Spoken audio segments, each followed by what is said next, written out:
theyeshiva.net. Oh, my Rava said, Pshitali, it's pasha to me, it's obvious to me. It's interesting, his expression, Pshitali. It's obvious to me. Avodah or Mikra Megillah adif. When you have two things competing with each other, the Avodah in the Beis HaMikdash, and reading the Megillah, reading the Megillah takes precedence. Somebody asked, what do you mean Avodah? Where's their Beis HaMikdash? So that's why I mentioned, you have to remember the history. The whole Bayis Sheni had Purim as a celebration. So for 420 years, they would celebrate Purim in the time of the Beis HaMikdash. Of course, we continue to celebrate Purim. But that's why the Gemarah discusses, even though Rava lived hundreds of years after the Churban Beis HaMikdash, not many hundreds of years, a few hundred years after the Churban Beis HaMikdash, but still, Rava was concerned with halacha. In the time of the Beis HaMikdash, the Avodah and the Megillah, when they compete with each other, the Megillah takes precedent. This is based on the teaching that we learned yesterday on the Avgimel Amar Aleph from Rabbi Yosef Reb Chanin. It says mishpacha or mishpacha, right? And we learned that even Kohanim and Leviim who are serving in the Beis HaMikdash, if there is an opportunity to read the Megillah with the community, so they stop the Avodah, they go hear the Megillah, and they go back. You don't say Avodah comes first, finish the Avodah, and when you'll have time, you'll read the Megillah afterwards, when you'll have time. No, the Megillah takes precedent over the Avodah. Well, we do the Megillah part of davening. We do the Megillah middle of davening. Oh, you're saying our davening. Okay, but that's the structure, how the Megillah is read. Yeah. Next, Talmud Torah, Mikra Megillah. What if you have to choose between learning Torah and reading the Megillah? Mikra Megillah adif. Again, Megillah takes precedent. Midasamchu shel beis Rabbi. Again, we learned that the sages in the house of Rabbi learned a kal v'chaymer from Avodah. Madach Avodah in the Beis HaMikdash, which is more serious than an individual learning Torah, gets overridden because of the Megillah. For sure, Talmud Torah as well, right? If I'm learning, we said Mevatel and Talmud Torah to go hear the Megillah. Next, Talmud Torah or Mes Mitzvah. What if I have a choice between learning and a Mes Mitzvah? Definition of a Mes Mitzvah means a mess, somebody died, and it's a mitzvah. It's called a Mes Mitzvah because there's no family or community to deal with his burial. If there's a family to deal with the burial, he's not a Mes Mitzvah. But there's nobody else to deal. This is called a Mes Mitzvah. The halacha is that anybody who finds a corpse and there's nobody dealing with it, there's no family dealing with it, there's an obligation on me to bury him immediately, as soon as I can, out of respect for this person who passed away. This obligation is a very serious obligation in halacha, and it overrides a lot of other obligations, as the Gemarah is going to discuss now. So Talmud Torah, Mes Mitzvah, I'm learning Torah, but I hear that there's a Mes Mitzvah, I see there's a Mes Mitzvah adif. The Mes Mitzvah takes precedence. I have to stop learning Torah, and go deal with the Mes Mitzvah. Midatanya, what's the source of this? We have a Bris. Mevatlin Talmud Torah, loitzas mes ulachnosas kala. One stops learning, one interrupts the learning of Torah, loitzas mes, to take out the mess, meaning to take out the corpse in order to bury it. And hachnosas kala. Hachnosas kala is to escort a bride from the home of her father, from the home of her parents, to the chuppah. That's called hachnasas kala. And for these two goals, you interrupt Talmud Torah. It doesn't seem that hachnasas kala is equivalent to Mes. No. So actually, when it says mevatel Talmud Torah loitzas mes, it's talking about any mace, not only a Mes Mitzvah. If there's a levaya of somebody, there's a family to take care of him. There's a chaver kadisha. I'm still mevatel Talmud Torah. I'm allowed to be mevatel Talmud Torah to take out the mess, even if it's not a Mes Mitzvah. Rav is just bringing this because sheken v'kal v'chaymer, right? That's then hachnasas kala. In other words, to well. Because the reason I'm asking, because I've seen a lot of times people bring a Gemarah to their wedding, and they will sit and enjoy themselves tremendously, forgetting about hachnasas kala, the kala, and where they are. It's only when they're in the different. Yeah. What about Beshalach? It's only during pictures. Sit down with the Gemarah. Okay, that has to do with I think that has to do with people's dispositions. rather than with anything else. Thank you so much. And my point is, Rav, when he says like this, Bris is not talking about a mes mitzvah, but Rav is talking about a mitzvah. He's bringing this Bris. I'm being mevatel Talmud Torah for a regular mace. For sure, when there's a mace mitzvah, you're mevatel Talmud Torah. You have a chiyuv to mevatel Talmud Torah to go and bury the mes mitzvah and achnosas kala. But there's no similar time element between Mace Mitzvah. You have to bury right away. There can't be a delay. The Hachnosas Kala, you can, put it on for half an hour. She's going to the chuppah now. She's going to the chuppah. That's the whole idea. Okay, but the chuppah is not. They'll still get married a half an hour later. But the Mace Mitzvah, there's an imperative. That's what he says. No, Hachnosas kala. There's a very interesting. The Avodah Raham. One of the Rishonim was Reb David Avodah Raham, and he has a commentary on the Seder. So in the section of marriage, Birchas Erusin V'Nesuyin, he says a very interesting remez. In Koheles, Ecclesiastes chapter 3, Shlomo Melech goes to all the different times of life, right? There's a time for war, and there's a time for peace, there's a time to speak, and there's a time to be quiet, there's a time to build, there's a time to destroy, etc. So one of the expressions there is Eis Laledes ve'Eis Lamos.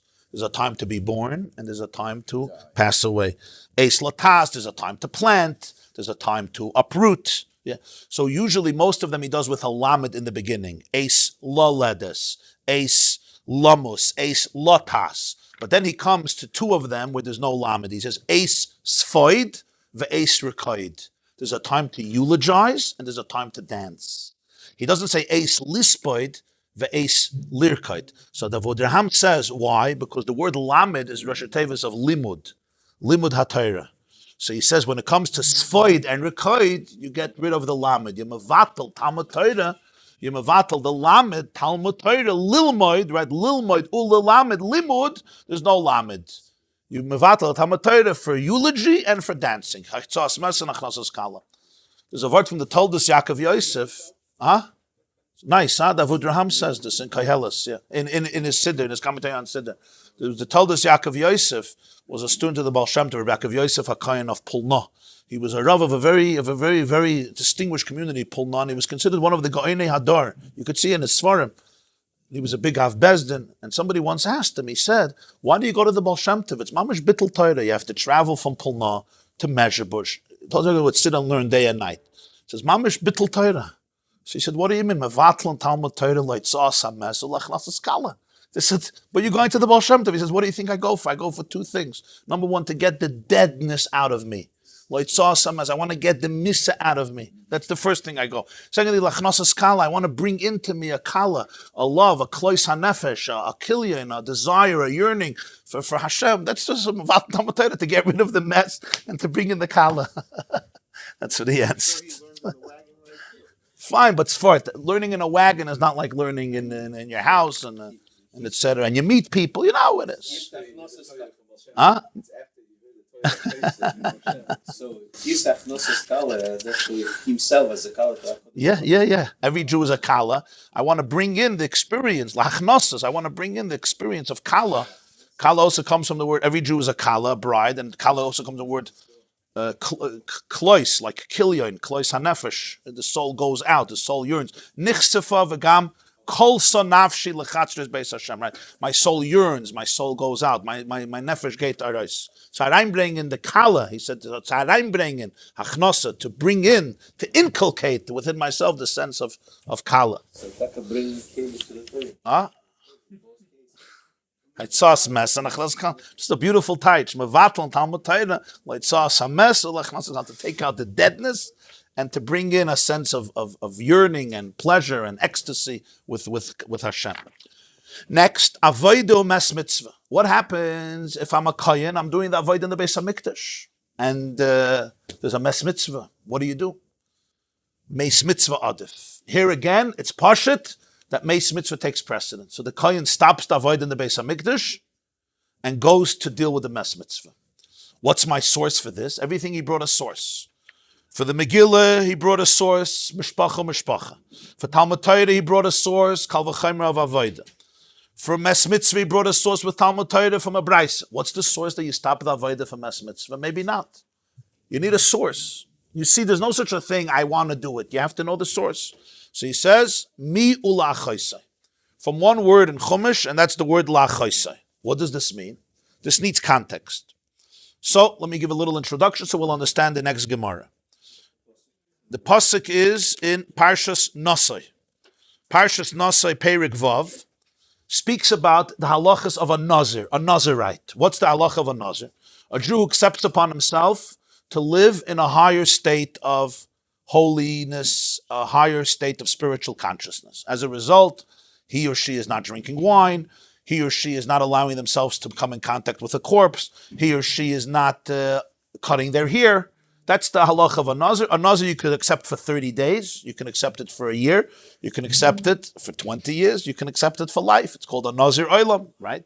There were Jews who were Nazir Olams. Some say about the Rakachava Gon that he accepted upon himself the halachas of Nazirus, and that's why every picture of the Rakachava Gon, Rabbi Yosef Rosen, you'll have very long hair, which doesn't seem characteristic for one of the greatest giants in Torah of the time, the Rav of a big city, Dvinsk, with such long hair. It's not usually the image that we see. Some say that he accepted upon himself Nazirus, although I think it's subject to debate. I'm just mentioning that. Bittul Torah. That's Why not cutting here the hair thing? Huh? What's the great thing from not cutting the hair? Why? Here has a lot of energy in it. Here has a lot of energy in it. If you're familiar with here is very powerful.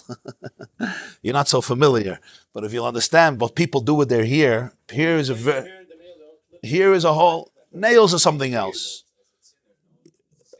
So it works both ways. So it works both ways. It's kesser. It's very deep, right? A married woman, we cover here. Why do we cover here? What do you care for hair is open? Yeah, there's a very powerful energy there. The hair of both ways. Yeah, a woman's hair, especially after marriage, when certain aspects of her identity emerge, there's very powerful energy in the hair, and halach is very protective of women. It says this is your energy, belongs to you. It belongs to you and the people you want to share it with. Not every Tom, Dick, and Harry in the street. So it's these are very powerful halachas. People think the women cover their hair as a sign of repression. It's the opposite. It's women's lib. It's the ultimate women's lib, giving a woman right over her intimate power. Nobody should be able to suck, because we suck people's energy. I see you, I'm taking things from you that you may not want to give me. That's how it is. That's how relation. It's very deep stuff. Halacha is very sensitive to these things.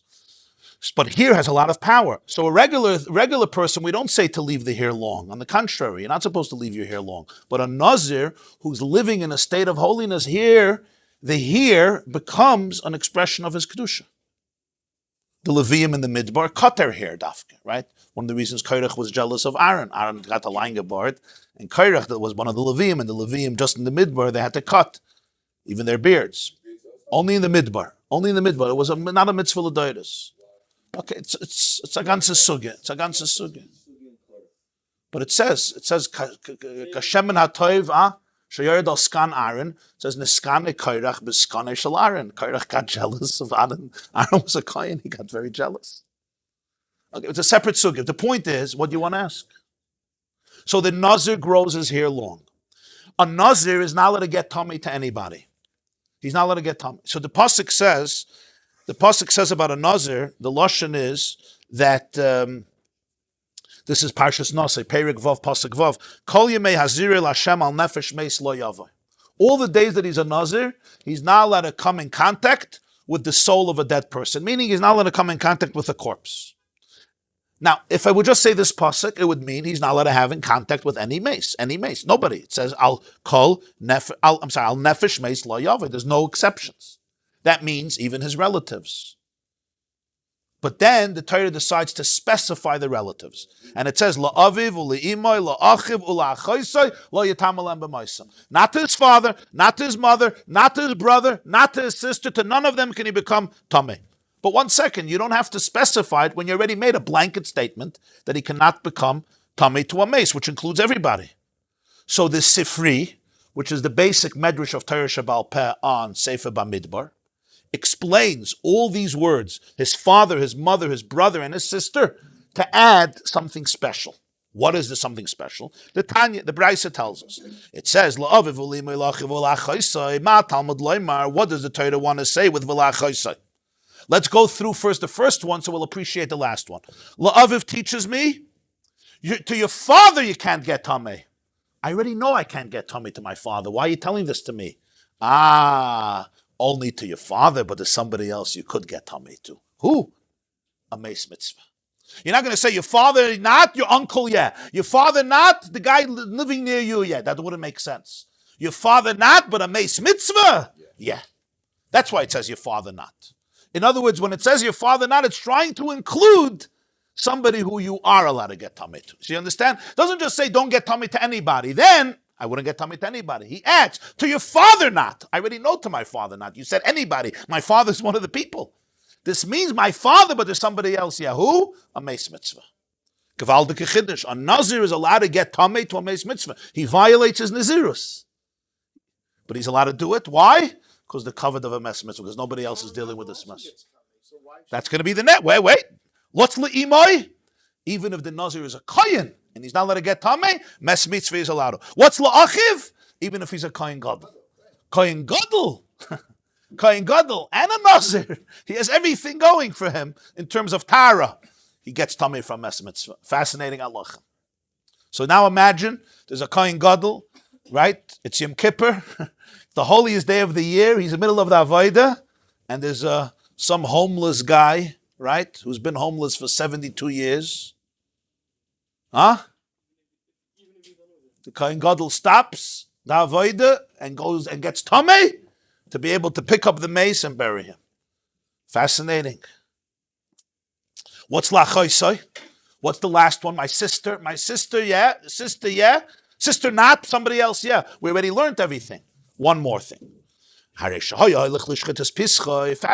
It's Erev Pesach. And you're on the way to shecht your korban Pesach. You're bringing your sheep or you go to the Beis HaMikdash. Why? Because it's a Seder tonight. Or, v'lamul es b'nai.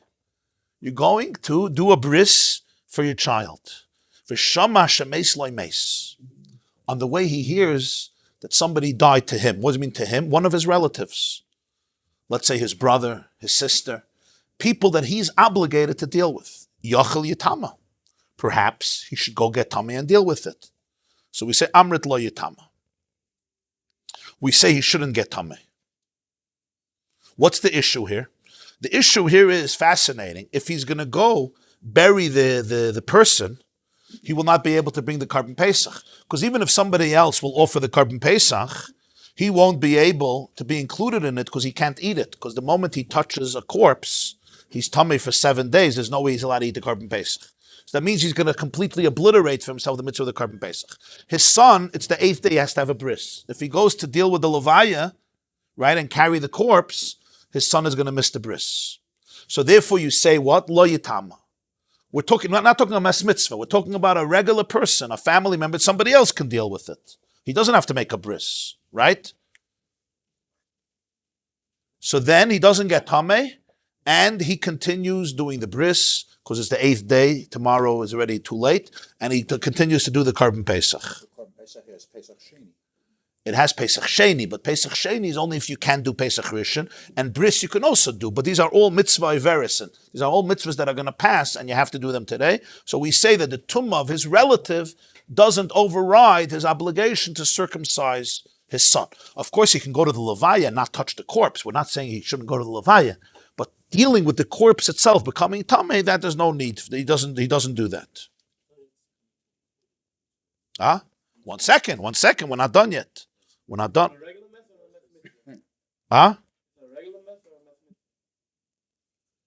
This is a regular mess. Let's just finish and then I'll explain. You would think that's a meis mitzvah also. Just like your sister, you can't do mes mitzvah. Talmud loyma ula achoisai. La'achois yudeina metame. Avo metame lemeis mitzvah. I'm on the way to the korban Pesach. Fascinating. It's a mes mitzvah. Forget the korban Pesach. No Seder for you, no korban Pesach for you, because you have to bury the mitzvah. Your son has to have a bris. You go do the mes mitzvah. Even if he'll delay it past the 8th day? Fascinating. That's a huge chiddush. Huge chiddush. Now, what's the Havana here? If you could, gewaldik. If you could, gewaldik. That's what he says.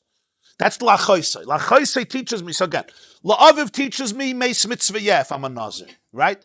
La'imai teaches me, even if I'm a Kohen, I do a Mes Mitzvah.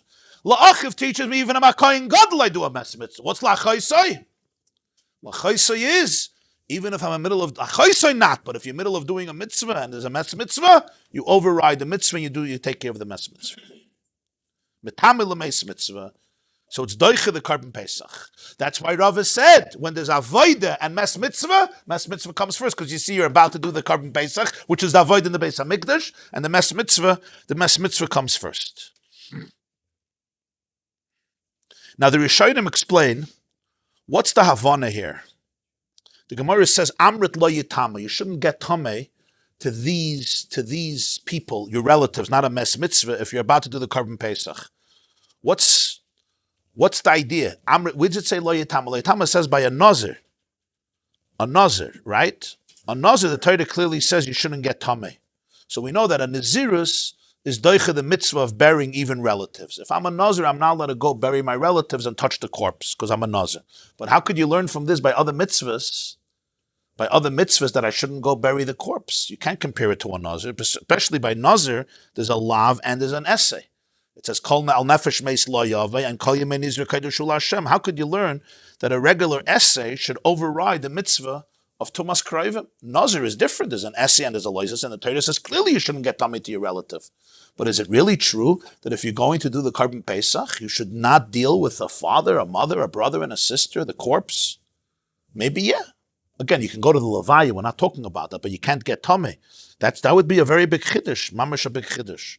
So therefore, the Rishonim say a very interesting thing, that Carbon Pesach and Milah are two unique mitzvahs. It's the only mitzvahs aseh that have a penalty of kares. Only one. Usually the death penalty of kares, which is heaven's death penalty, is only for negative mitzvahs, right? A person eats chametz on Pesach, a person eats on Yom Kippur, a person eats blood. Things that you're not allowed to do that you do. But things that you have to do and you don't do, there's no kares on it. Right? A Jew doesn't put on tefillin. These are not, it's called bittul mitzvahs essay. They're not so serious as mitzvahs loisus that have kares. There's only two exceptions.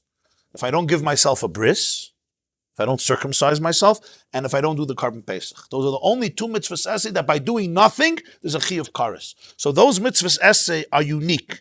And they say, therefore, if you mavatal them, you're chai of kares, therefore they override the essay of burying your own relatives, which is a regular essay. That's what it means. It's not like Nazir Taka. That's the idea. These are unique mitzvahs assay that will override it. But a mes mitzvah still trumps even that. Even that which is kares, mes mitzvah wins. Huh? No. You're asking a good question. The chi of kares is not on a father who doesn't circumcise his son. It's only the son when he gets older. So l'chayda here, it's talking about you're going to circumcise your son. That's true. But the vart is, because it's a type of mitzvah that has a chi of kares, so it turns it into a much different type of mitzvah, much more serious mitzvah's essay that has the power to override the mitzvah's essay of becoming tameh to one of your relatives. When somebody's relative dies, chas v'shalom, which means a father, a mother, a brother, a sister, a spouse, a son and a daughter, Rachmana litzlan, there's a mitzvah's essay to go become tameh and deal with them. Even a kohen, right? Even a kohen, lo yitame, even not a kohen gadol, but a kohen becomes tameh. That is a mitzvah's essay. So why should any other mitzvah, right, come before that? It doesn't come before that. But Milah and Pesach are two exceptions because of their unique status. That here you shouldn't become tameh for your relatives, you should do Pesach and Milah. But even in such a case, Meis Mitzvah comes first. That's what we learn from Lachaisai. Your sister not, but a Mes Mitzvah, yes, even if you're on the way to bring your carbon Pesach, and if you go deal with the Mes Mitzvah, there's no Pesach for you, there's no Seder for you, you're not allowed to eat it, there can't be a makriv, and your son is not going to have a bris. Unbelievable halach. Oh, if your sister's a Mes Mitzvah, yeah, then just because she's your sister, we don't discriminate against family. I mean, although some people have that minhag, but we don't say just because it's your family, then they become less. Of course, if it's a Mes Mitzvah, but then it's not called a Mes Mitzvah. Then, I mean, yeah, I guess it's if there's nobody, yeah, you're right. I guess you're right. You're saying if there's mamish nobody to deal with them. Huh? If there's nobody to deal with them, there's nobody to deal with them.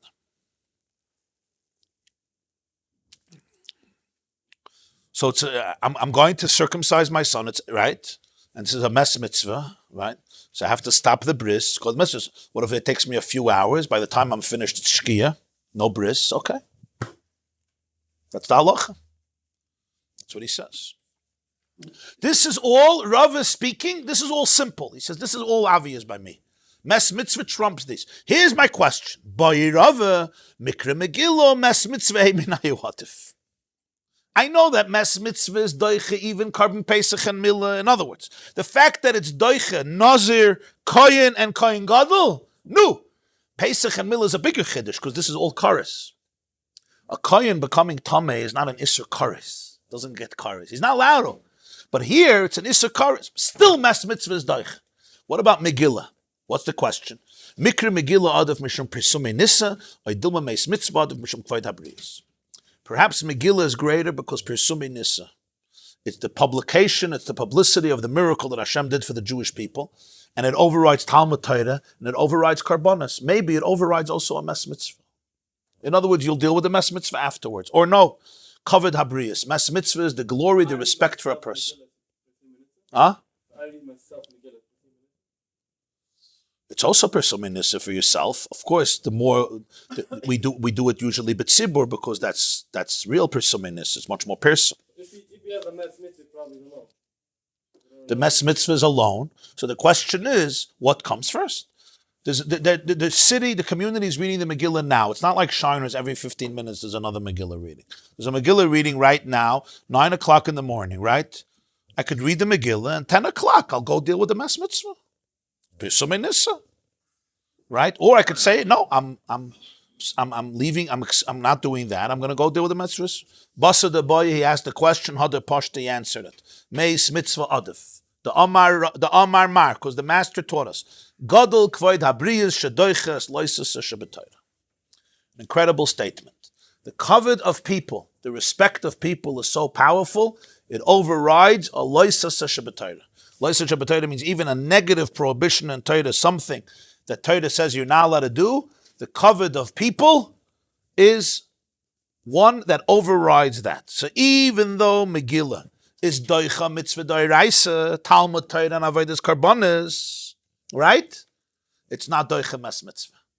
Talmud Torah is a mitzvah doiraisa. Avodah in the Beis Hamikdash is a mitzvah doiraisa. Still, Megillah overrides them. You give precedence to Megillah. But those are all mitzvahs aseh.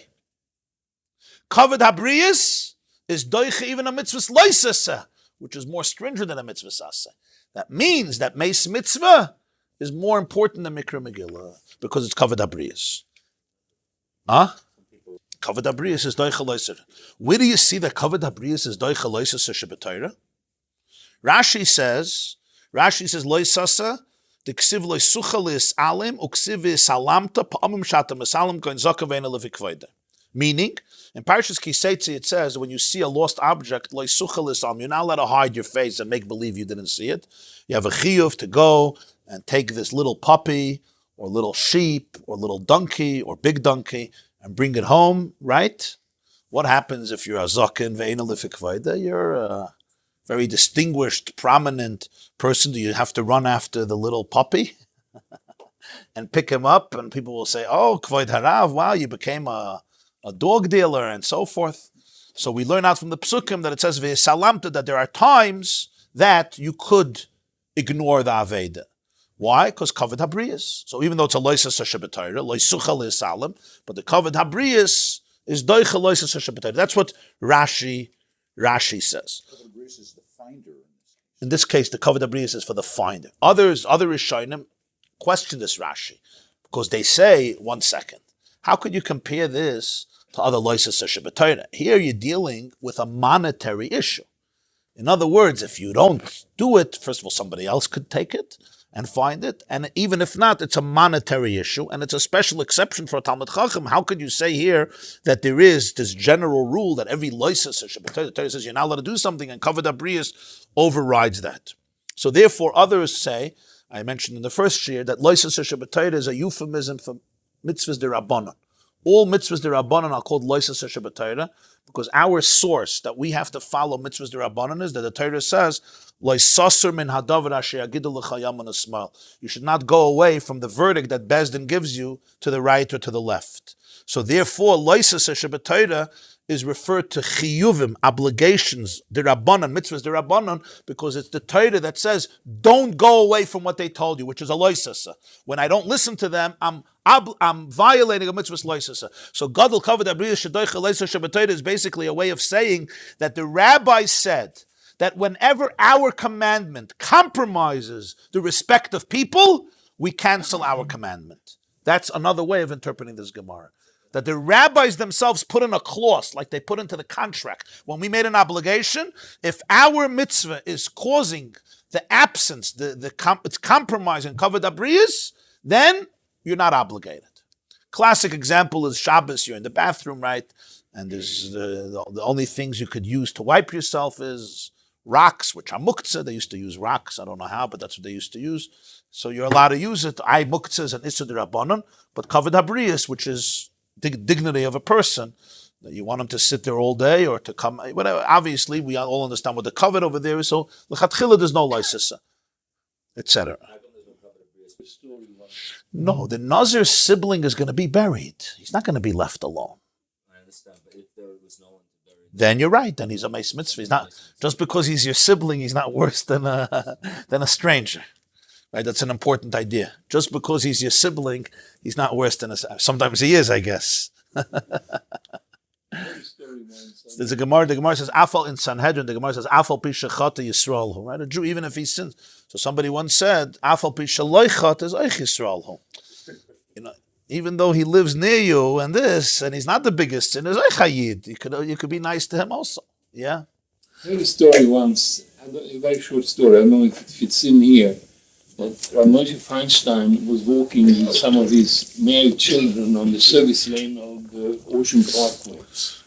And they were speaking to him. Suddenly he's not there. And they're looking, and there's a funeral procession, and he's walking with them. So they said to him, Tati, it's Shabbos. No, Velas, what are you doing? He said, Kavod Abriyas. He says, and he's not a Jewish person. I don't feel any sorry. Really? That's a story. For a non-Jew? That's the story. But this said Kavod Abriyas, not Kavod Abriyas. So there's no distinction. It's I don't a know. bria, whether it's a yid or a goy. I don't know. People think they're when we die, it's all the same. There are people that think they're not real. So the question is about Odom. If it's an Odom, Bria, it's for sure. Huh? If the goy is a bria, it's for sure. The question is about Odom. Right. Okay.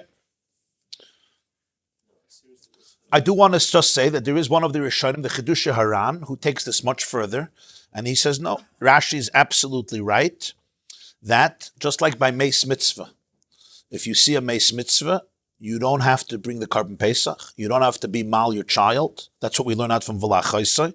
And the reason is because it's Sheva al Tasa, and we learn that Kavod Habriyas is Doicha, even a mitzvah's essay doiraisa, b'sheva al tasa, meaning you're not doing anything active, you're just not doing the mitzvah, you're not doing the Carbon Pesach.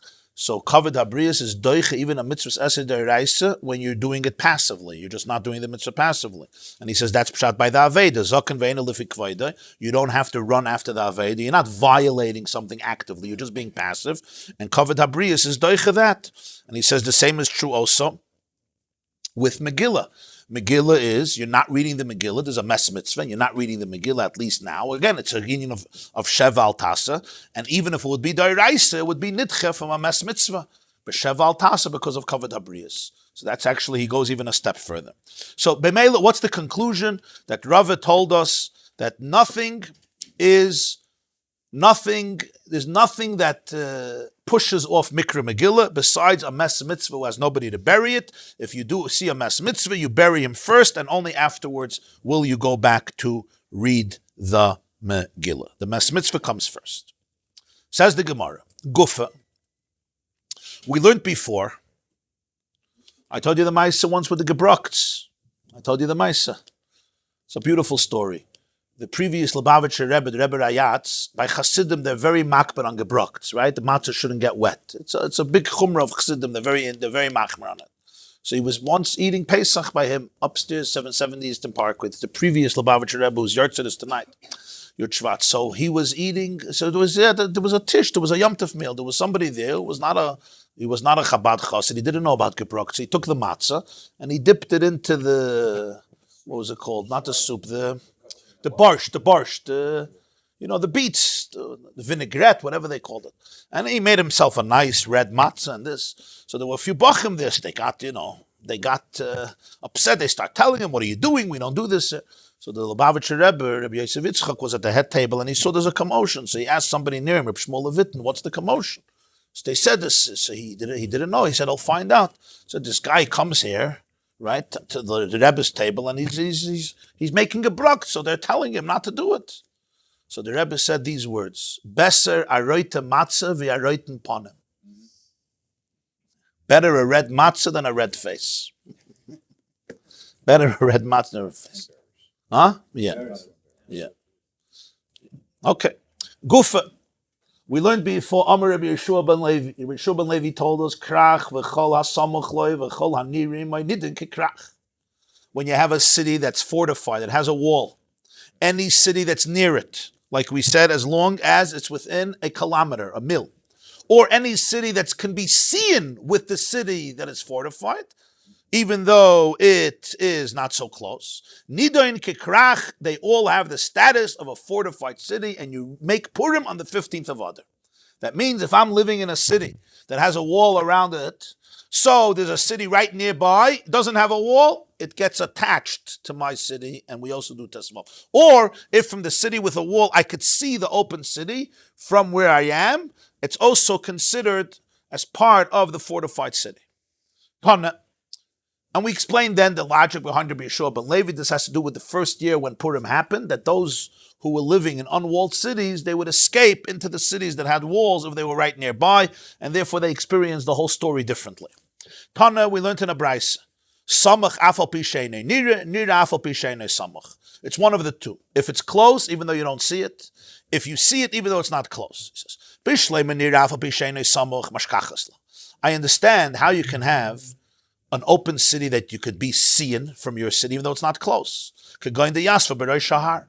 If that city is on the top of a mountain, and because it's so high, so I'm in my fortified city, but I could see the whole city because I look out and I see it on top of a mountain. So I understand it's nira, even though it's not samach. What does it mean that it's close, but you can't see it? What happened? The city may be very close, but it's in a nachal. A nachal is in a valley, in a very low place. Very low, it's not elevated, so therefore it's concealed. And from my city, I can't see it, even though you go out and it's right there. You just have to go down a slope in order to encounter it. So that's pshat samach afal pishen nir. Amar Rabbi Yeshua ben Levi. Yeshua ben Levi also said, "Krach sheyoshav u'lebesoif hukaf." If there was a krach is a city that has a wall. But first it was settled, and then after that they made a wall. Meaning, first the residents moved in to an open city, and then they fortified it with a wall. Nidoin kikfar. Legabe the halacha of Batei Ari Chayma, it has the halachic status of a kfar, which is, a kfar is a village, but here it means a city that's open, that's unfortified. What does he mean? My timer. Parshas Bahar. A person who will sell a house that dwells in the city of a chayma. Beis Moishav Ir Chayma. A bias that dwells in a city of a chayma. Meaning that the bias, the house, is a dwelling place. Moishav Ir Chayma. When it became a dwelling place, it was already an ir of a chayma. Therefore, hukaf ula b'soif yashav.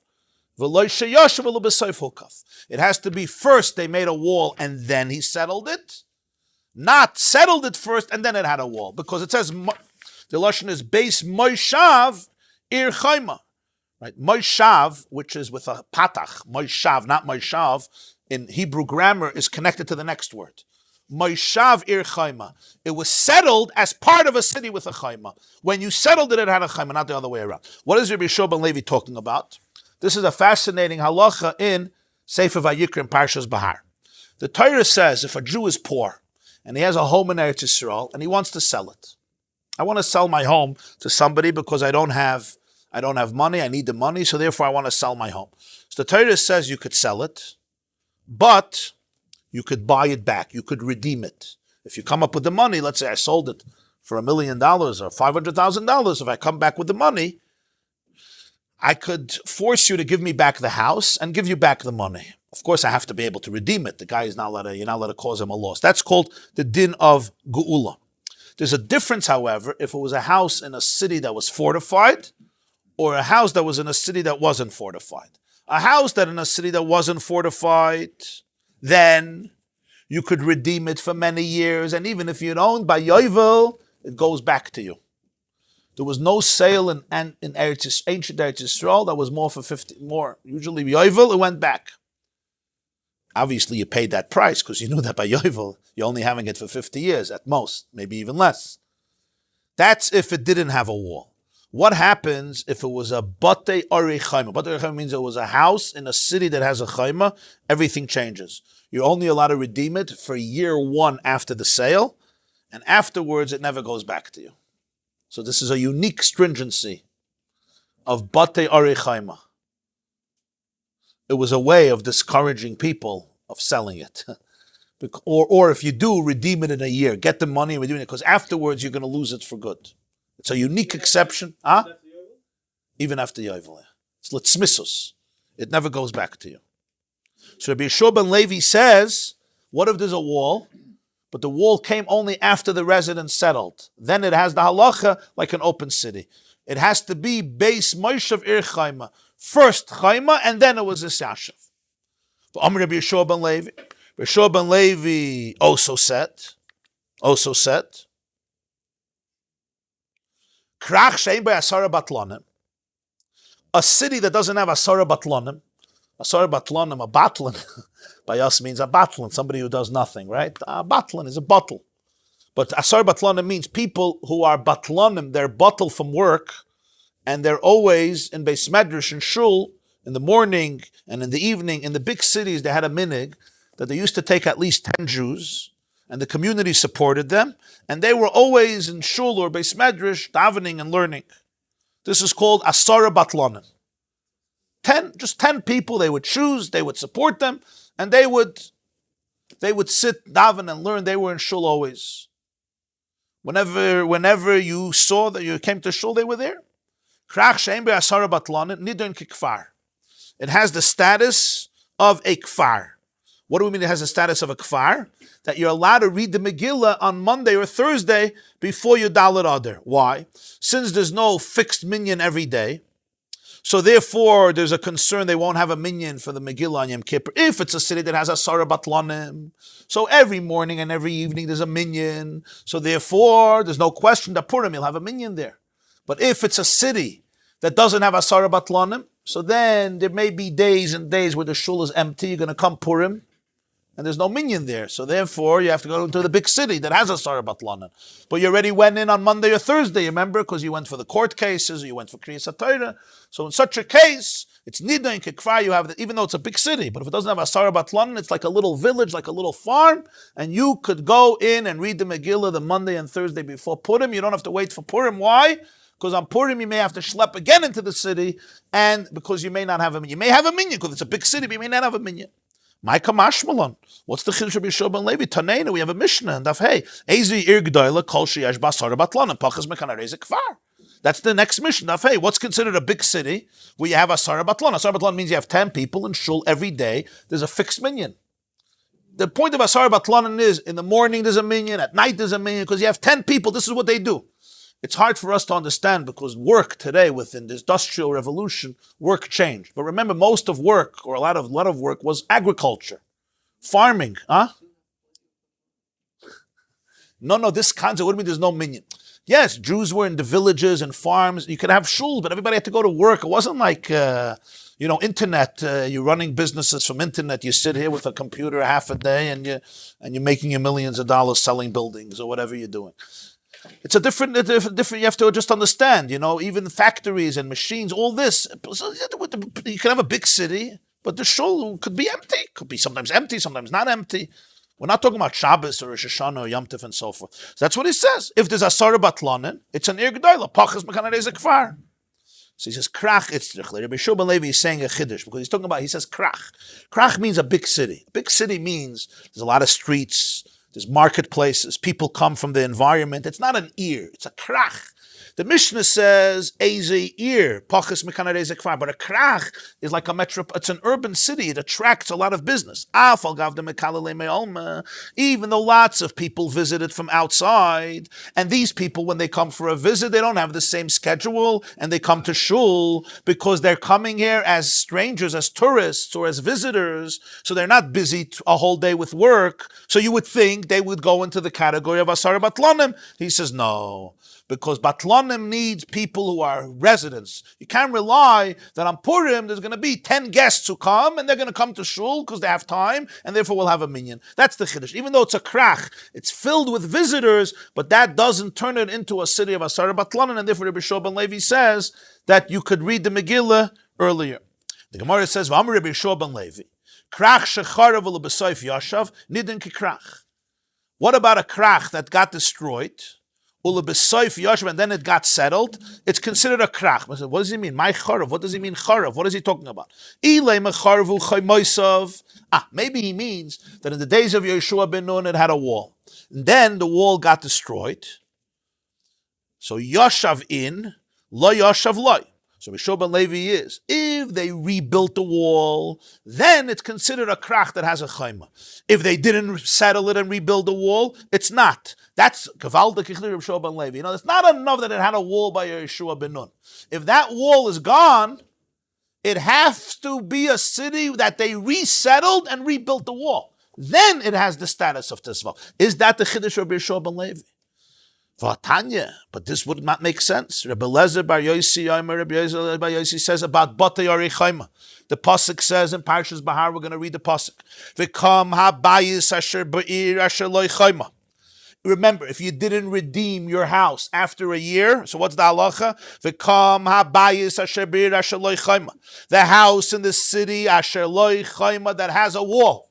That house is sold to him forever. It never goes back to you. Now, the word loy is spelled lamed vav aleph. We have a serious problem. The right way it should have been spelled is asher loy chayma. The bias is in a city, asher loy chayma, which to him there's a chayma. It has a chayma. Loy with an aleph and loy with a vav are two opposite things. Loy with an aleph means no. Loy with a vav means to him. Which one is it? And why would the Torah say asher loy chayma, which really means loy with a vav, but it says lamed vav aleph? This is the way of the Torah saying, even though there's no chayma now, but loy chayma, there was a chayma from Yeshua ben Nun. It has the status of a city that is mukaf chayma. In other words, the loy with the vav and the aleph gives me a dual meaning. On one hand, it has to be a city with a chayma. On the other hand, it doesn't have to have a chayma now. It had to have a chayma when Yeshua ben Nun came into Eretz Yisrael. So Rabbi Lezer bar Rabbi Yosi is telling us that if it had a chayma then, even though it doesn't have a chayma now, and you sell a house in that city, after a year you don't redeem it, it goes to the buyer for good. Verstehst? Didn't have a chayma b'yeshiva, but have now. No, not enough. No. So the Gemarah says, how can Rabbi Yeshua ben Levi argue with this idea and say that if it doesn't have a chayma now, it's not considered a krach where you read the Megillah on Tesvav? Ella, what he meant was, no. He wasn't talking about a krach with a chayma. He was talking about a regular city. My charav shecharav me'asara batlanen. He's not talking about charav, a wall. He's talking about charav. It used to have 10 batlanim. It was a big city. Now it's gone. It became like an empty city. It doesn't have it. So he says, now the people living in this city can read the Megillah on Monday or Thursday before Purim because it doesn't have 10 batlanim. It's like a village. If they're going to bring back and resettle the city and bring back Asara batlanim, then it's going to be like a big city and you have to read the Megillah only on Yud Dalet. So this is the fourth statement Rabbi Yeshua ben Levi said. Okay, we will stop here. So in conclusion, Rabbi Yehoshua ben Levi taught us 4 things. Number 1, that even a city nearby a fortified city or visible is considered like a fortified city in terms of Purim. Number 2, it has to first have a wall and then be settled in order to be part of the Batei Ari Chaim from Parshas Bahar, not first settled and then a wall. Number 3, even a huge city that doesn't have Asara Batlanim and Shul every day, doesn't have the obligation to do Purim only on Yudala, they can read the Megillah earlier. That's a great dispensation. And number 4, a krach that once had Asara Batlanim and is gone, you don't have to treat it anymore like you used to treat it. You give it, again, it's a leniency. You could read the Megillah early, before Yudalit, because they have to go into the city, to a big city where there's a minyan, unless it's resettled with Asara Batlan and it gets back its status of a big city where you read the Megillah only on Yudalit. Tomorrow we'll continue the 5th instruction of Rabbi Yehoshua ben Levi on Dav Daled Amud Aleph. Have a wonderful day. If there's a wall from Yehoshua ben Nun, our Mishnah says that's the main thing. Rabbi Yehoshua ben Karcha argues, but that's our Mishnah. Yehoshua ben Nun is what counts. So what comes in the Batlan? Do we know today how many what are the cities of with walls? Yerushalayim, what else? Who else has a status? We'll discuss it. It's going to be a sugya. Word by word? Some are very debatable. What did you ask about Yehoshua ben Nun? If you have a Chaim from Yehoshua ben Nun, they have no other Batlan. 2 separate issues. You're mixing up 2 separate issues. Rabbi Yehoshua ben Levi said a krach that got destroyed, and then they settled it, right? Krach shecharav. Ulebesoif yashav nidon kekrach. What did he mean? So first the Gemarah thought, what's pshat charav? There was a wall, and it got destroyed. So Rabbi Yehoshua ben Levi says, unless you rebuild the wall, it doesn't have the geder of a krach, hamuk of Chaim, and therefore you can't read the Megillah on Tesvav. So the Gemarah argues with that. Because the Gemarah learns that the geder of muk of Chaim is what? Mimaisa Yehoshua ben Nun, even though it doesn't have a wall now. So he teaches charav doesn't mean the Chaima. It means a regular krach without a Chaima. An open krach. But it had Asara Batlanim. So it was considered a big city.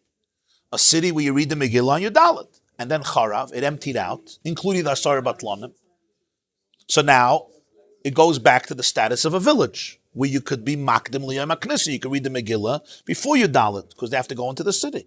But the lebesoif yashav, if the olam resettled it and you got back asara batlan and it goes back to a krach, and now you only could read the Megillah on your dalit because the reason for the heter is gone. In other words, you don't say, once you're already reading the Megillah earlier days, it stays that way. No, now you already have a crowd in Shul. You have your own oilam, so now read the Megillah on your Dalet. Why should you read it on your Aleph, your Beis, your Gimel? Of course it's an inconvenience. I have to go in on your Dalet. No, but if you have a large city and there's no Asar Batlan, if people know this is going to be read, then they'll come and listen. I don't understand what You're right. No, but you say a crack, a large city, it doesn't have Asar Batlan, and do it early. Right, people know this is going to come and listen. Does it go so far not to inconvenience them? I think so, no?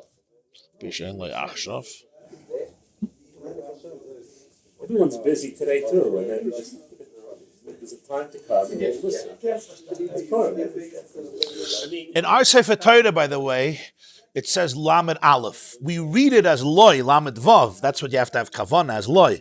I'm just saying, in our Sefer Torah, it's Lamed Aleph. But it's the same concept. It's Lamed Aleph, but you read it as Loi. You read it as Lamed Vav, but it says Lamed Aleph. Look in the Chumash. Asher Loi Chaima. Yeah. V'kama bayis asher be'ir sheloi loi ksiv. The ksiv is Lamed Aleph. The kri is Lamed Vav. We say it as Lamed Vav, but it's written as Lamed Aleph.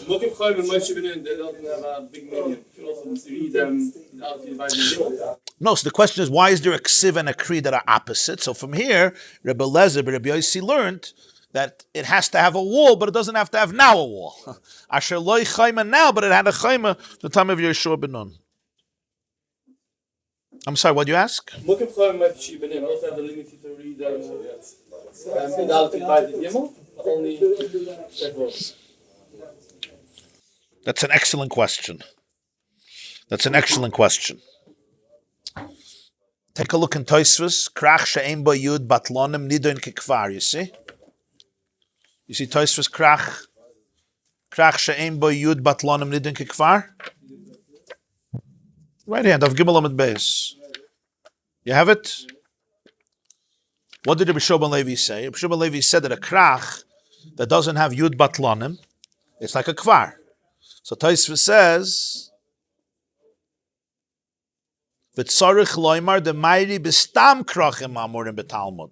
They're talking about regular krachim of the Gemarah, meaning cities that are big, and you read Yudalid, so they have to have asara batlonim. Without that, makdimim le'emaknis. Avol hamukav Chaim Monsey Yeshua benun afilu ein bo yud batlonim kaidem b'tasvav. But if it's mukav Chaim from Yeshua benun, even though it's a little town, there's no yud batlonim, or it's a big town, but there's no yud batlonim, you read in Tasvav. What's his raya? V'hachinami mashma, the parich b'samach, the Gemarah is going to ask on Rabbi Shimon Levi, Maika mashmala, what's the chiddush that krach she'em be'asara nidin gekvar? Tanena, we have a mishnah, ezi ir g'dayla, on ir g'dayla is asara batlonim, and pachas is nidin gekvar. Umeshani, he answers, krach itzrichale. The chiddush is that it's a krach, which is a big city. Afagav de Mekalala Mayalma, many people come from outside, and therefore a lot of people are there, and they don't have to work because they're visiting. They only do malach in their own place. So l'chayda, they would make up asara batlonim. So b'meila, even though you have a lot of people coming in, it's still nidon kekfar if you don't have permanent residents who are asara batlonim. If you would say even by a mukav chaim you need 10 batlonim to read Tesvav, Havalei, Lemeimar, the answer in the Gemarah should have been that the Chiddush of Rabbi Shimon Levi is mukav Monsey Yeshua Yisrichalei. That's the Chiddush of Rabbi Shimon Levi. That krach, even though it's mukav from Yeshua ben Nun, you still need 10 batlonim. That's a gewaldige Chiddush. That's what he should have said the Chiddush is. Much better Chiddush that a krach, which is mukav chayma, needs a sarah batlonim. That doesn't say in the Mishnah Daf Hey. Right? And it's a big Chiddush, because afal gav the chashiv chayma the dush iginu min ha'ivim. Even though the chayma is considered a chayma, that it protected them from the enemies. V'gam mekalale me'alma. And also people coming from far, so l'chayda it should be considered asara batlanim. However, it's a much bigger chiddush that it's a kfar. Elishmamina the b'mukav Monsey Yeshua loy tzarich yud. Over there, you don't need yud. That means over there, it's always on Tesvav. That's what Tosfos is telling us. The whole Chiddush here is a city that's unfortified. It's not Mukav Chaima, but if it's Mukav Chaima, you always read on, You always read on Tesvav. That would apply even to some also, even though they don't have a sort of food. If you live in a city that's outside of Oklahoma, This is what Tosfos says. I'm just going to bring you another raya that the Ran brings and the Rashba brings, another very interesting raya, and that is, he said that krach sheyoshav achakach hukaf dinoy kekfar. Right? If they settled first and then they made the wall, it has the gedder of a kfar. Right? It has the gedder of a kfar. Yeah. Rashi says it's talking about batei arei chayma. Tosfos and other Rishonim say it's also talking about the Megillah. It's also talking about Purim. That such a city, you could read the Megillah before you dalit. You could read the Megillah Monday and Thursday before you dalit, like a kfar. Even though it has a chayma, but because they settled it before it had a chayma, so therefore it has the gedder of a kfar, even legabe Purim. Now what does this mean? This means l'cha'ira that in this krach there's no asara batlonim. Because if there's asara batlonim, it's not worse than any other open city. Just because the wall was built later, it doesn't make it less than any other open city that they can't read the Megillah before you dalit. So obviously, he's talking about a case where there's no asara batlonim. And since there's no asara batlonim, therefore, even though it has a wall, you could read it before. But if Rabbi Yeshua ben Levi holds that a city that they first had people settling, and then they had a wall, and you could read the Megillah before, on Monday and Thursday before, if there's no asara batlanim, that means that this kula would only be in a city that's considered an open city. Because an ear that's mukav chayma, Over there, the din would be to make Purim on Tesvav, and you don't make the Kriya earlier, even if there's no Asara Batlana. So that's a Gevaldik Raya, another Raya besides Tosfos, that Rabbi Shua ben Levi says this. Your Tosfos. Again, Rabbi Shua ben Levi says that a krach, that people settled there, and then you built a chayma, right? It's called a kfar. There's a chayma, so what? The chayma came later. Don't take that chayma seriously. If it was first settled, let's say Jews by the time of Yeshua settled it, even if they built a chayma afterwards, it's not good. And therefore it's not considered a chayma, it's considered a regular city. And what? It's a village, and you could read it before you dalit. Is he talking about Asara Batlanim or no Asara Batlanim?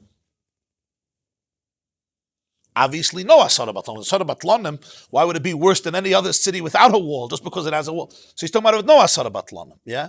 And he says that the Chayma doesn't make any difference. In other words, if the Chayma would make a difference without Asara Batlanim, what would be the halacha? Tasvav. That means when there's a chayma, even if there's no asara batlanim, you have to read on tasvav. Because if not, who cares if the chayma is not considered a chayma? Even if the chayma was considered a chayma, you would be able to go back to Yud Aleph. As the charai that if there's a chayma, you can't go back. You understand? Rabbi Shua ben Levi is saying, this chayma, don't take it seriously, because it came too late. So what do you mean? So it's a village, so you could read when? Before you dalit. But there's no asara batlanin. So let's say you would take the chayma seriously. If there's no asara batlanin, it doesn't make a difference if there's a chayma or not chayma. Atazai. Because if there is asara batlanin, then your taka can't be like a kfar. So there's no asara batlanin. And the chayma would make a difference. That's why he has to say the chayma doesn't make a difference. It's the raya of the Ran. The Rashba, again to Tosfos Shitta, that chayma doesn't change. I just want to say that the Ramban argues, the Ramban Tainis, B'Shem Yerushalmi, that a krach that has a chayim, if it doesn't have asara batlanim, it has a din like a kfar, and you could read the Megillah before your dalit, even though it has a wall. He says that in such a case, where there's no asara batlanim, it has the halach of a regular city.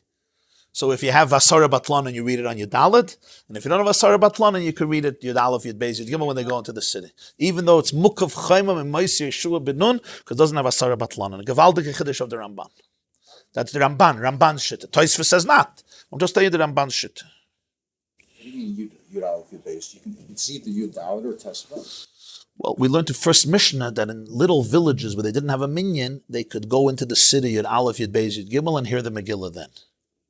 There's just a middle, there's also the shit of the Rashba and the Ritva and the Ran, they hold that Krach HaMukav Chem, if there's no Asara Batlana, you still read Tesvav, but if you don't have a minyan on Tesvav, then they could also do it a day early. That's another... Like size of the whole story. Even if the Mosey should have known. Huh?